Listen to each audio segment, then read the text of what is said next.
அப்போ அந்த ஆளுமை மிக்க 2 தலைவர்கள் குறிப்பிடுறோம்ல, மரியாதைக்குரிய புரட்சித் தலைவர் எம்ஜிஆர், செல்வி ஜெயலலிதா. அவங்க இந்த கட்சிக்காக பாடுபட்டதில் 100ல் 1 பங்கு எடப்பாடி பழனிசாமி பாடுபடல. நீங்க சொன்னீங்கல்ல கட்டுக்கோப்பா வச்சிருக்காங்க. அவருக்கு இருந்த அந்த முதலமைச்சர் என்கிற அதிகாரம், பணபலம், படைபலத்தை வச்சு கட்சியை கைப்பற்றி வைத்திருக்கிறார். காப்பாற்றல. காப்பாற்றி வைத்திருந்தால் வெற்றி கிடைத்திருக்கும். அவரை நம்பி யாரும் வர முடியல. இப்ப என்ன கேட்கிறாங்க?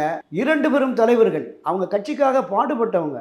நீங்க குறிப்பாக செல்வி ஜெயலலிதா அவருடைய அரசியல் வாழ்வு இருக்குல்ல, அவங்க கிட்டத்தட்ட கட்சியை மிக வலுவான நிலையில் தான் புரட்சி தலைவர் வச்சுட்டு போயிருந்தார். ஆனாலும் கூட அந்த கட்சிக்கு பொறுப்பேற்ற பிறகு 1988 செப்டம்பர் தொடங்கி 89 தேர்தல் வரைக்கும் தமிழ்நாடு முழுவதும் கிட்டத்தட்ட 36,000 38,000 கிலோமீட்டர் நான் தொடர்ந்து பயணித்தேன் அவங்களோட. அதனால சொல்றேன். அப்படி இரவு பகல் மாறாமல் சுற்றுப்பயணம் செய்து தொண்டர்களையும் கட்சியும் வலுவாக வைத்திருந்தார். அதைத்தான் சொன்னேன். 100ல் 1 பகுதி நீ ஏதாவது பண்ணியிருக்கீங்களா எடப்பாடி பழனிசாமி கட்சியின் வளர்ச்சிக்காக? இல்லை. இந்த இருவரும் தலைவர்கள் வழியில் இந்த கட்சியை கொண்டு சென்றால்தான் உங்களால் வெற்றி பாதைக்கு இதை அழைத்து செல்ல முடியும்னு பலரும் ஆலோசனை கூறியும் அறிவுரை சொல்லியும் கேட்கல.